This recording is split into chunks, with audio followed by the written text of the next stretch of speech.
Before we begin, allow me to ask a simple but uncomfortable question. Why, precisely at Christmas and New Year's, when everything seems to demand joy, do so many people feel emptier, more displaced, and silently overwhelmed? This channel exists to look at human behavior without illusions, with rationality, depth, and clarity.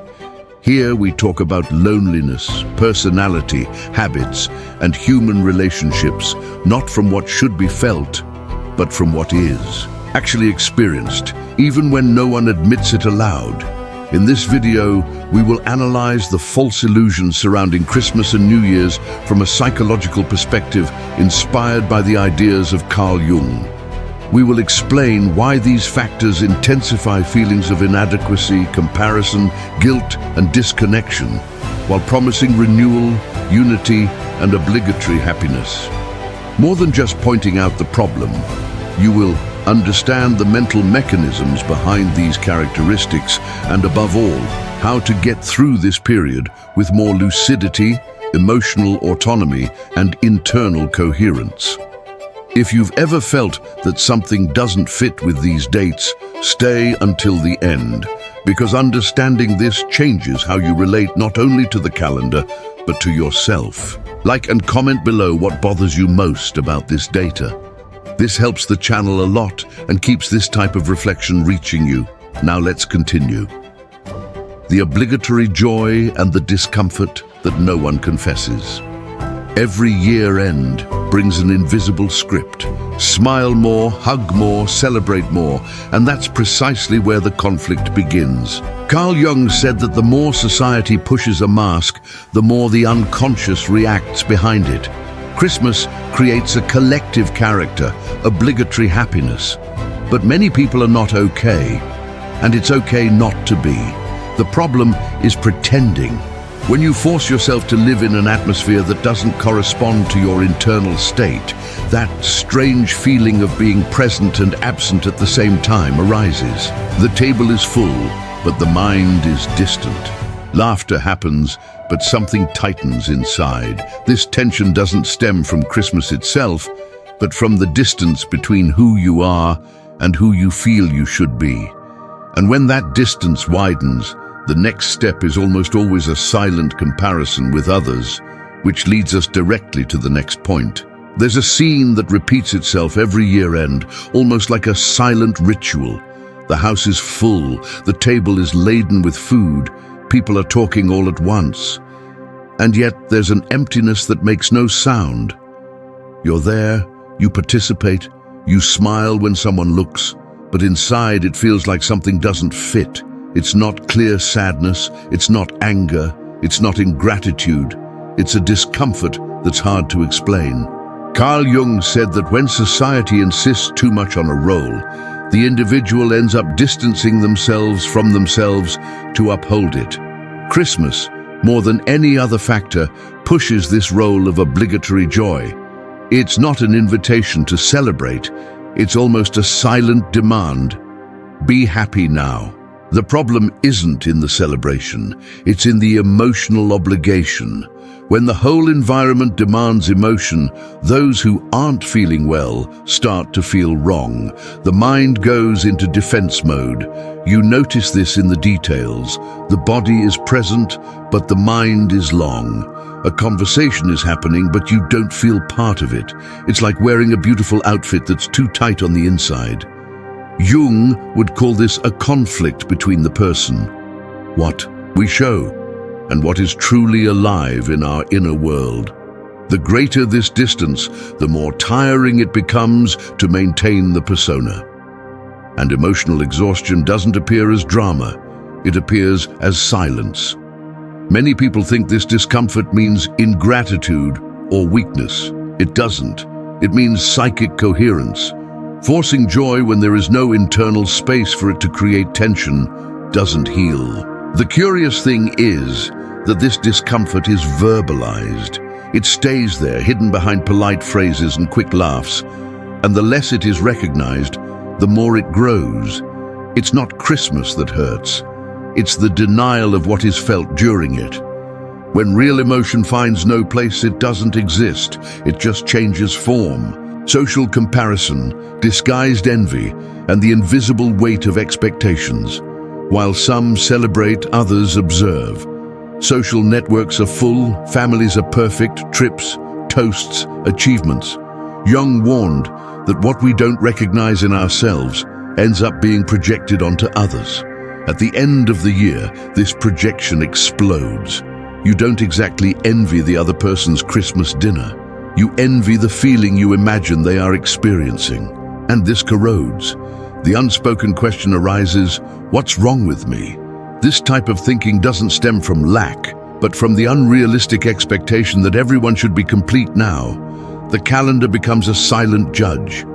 But this judgment doesn't come from the outside, it comes from within.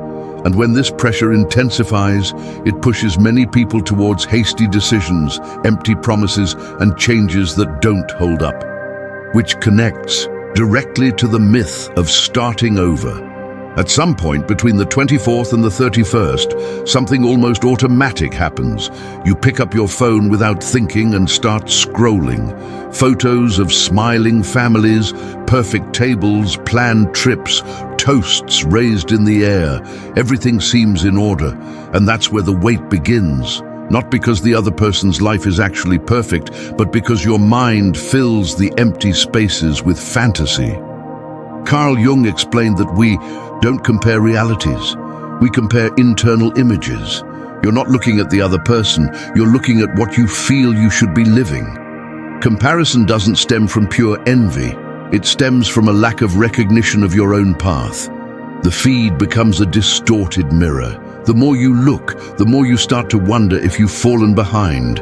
And this question doesn't come with words. It comes with tightness in the chest, with irritation for no reason, with an emotional exhaustion that seems to have no explanation.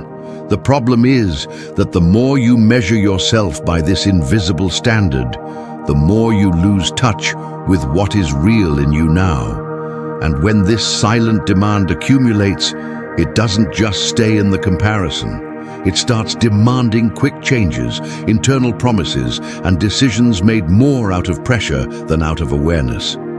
The myth of immediate restarting and the trap of empty promises. New Year's arrives with noise, fireworks, and a dangerous idea that turning the year means turning life around. Jung saw human development as a slow, internal, and often solitary process. But New Year's sells haste. Now it's going to happen. This is my year. Everything will change. But profound changes don't obey the clock. When expectations are too high and transformation doesn't happen, the result is frustration, guilt, and self-sabotage. The person doesn't fail.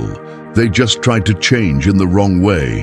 And the most curious thing is that this frustration doesn't disappear after January 1st. It accumulates silently, preparing the ground for even deeper feelings that almost no one associates with Christmas and New Year's, but which explain a lot of what really happens inside on those dates. When the year turns, there's an exact second when many people truly believe that something magical will happen. The fireworks explode, the clock changes, the messages arrive, and the dangerous idea is born that now life will finally get going. The problem is that this promise doesn't come from self-knowledge, it comes from haste. Carl Jung said that real transformation doesn't happen by decree nor by symbolic date. It happens when a person can bear to look at what they avoid. But the new year sells the opposite. Reinvent yourself quickly, leave everything behind, be a new person tomorrow. That's why so many promises die in January. It's not a lack of willpower, it's a lack of internal alignment. You try to change habits without understanding why they exist. You try to be someone else without having made peace with who you are. And when the excitement fades, because it always does, what remains is that bitter feeling of failure, even without having truly failed. The curious thing is that this frustration doesn't explode, it seeps in. It becomes discouragement, cynicism, or that silent idea that it doesn't work for me. But it's not you who fails at starting over. It's the starting over that was sold as a spectacle, not as a process. And while this pressure to change quickly continues, something deeper is forming beneath the surface, something that almost no one associates with the new year, but which explains why so many people start the year more tired than they ended the previous one. If you put together everything that has been said so far, the picture becomes clear. The discomfort of Christmas, the silent comparison, and the rush of the new year are not personal failings. They are side effects of a poorly digested collective narrative. Jung explained that what is not integrated returns as a symptom. Forced joy becomes emptiness, comparison becomes self-criticism, and the hasty restart becomes frustration. The thread that connects all of this is the same illusion, that there is a right way, a right time, and a mandatory feeling for everyone. When you try to fit into this, you distance yourself from yourself. When you distance yourself from yourself, you start measuring yourself against others. When you measure yourself against others, you promise changes that don't truly materialize. The cycle closes there. Perhaps the most honest turning point isn't changing everything, but stopping internally harming yourself to appear okay. Perhaps emotional maturity is going through these dates without a mask, without haste and without spectacle. Because life doesn't restart when the year changes. It changes when you understand why you were trying to run away from who you are. And this understanding, silent and uncomfortable, is usually the first step in any real transformation. In the end, Christmas and New Year's don't reveal who you should be, they only amplify who you already are inside. When the noise subsides, when the comparisons fade and the promises lose their power, something much more honest remains: the encounter with oneself. Perhaps the false illusion of these dates isn't in the lights, the parties, or the external expectations, but in the idea that running away from oneself would bring relief. It doesn't. What brings clarity is stopping, observing, and accepting your own rhythm, without rushing and without pretense. Because when you stop fighting to look good, you gradually begin to truly be. If this video made you reflect on any level, leave a like, subscribe to the channel, and comment on what made the most sense to you. Your participation strengthens this space for real conversation about human behavior. Share it with someone who may be going through this same conflict in silence. And take the opportunity to watch the videos that are in the cards. They connect directly with everything that was said here and further deepen this reflection.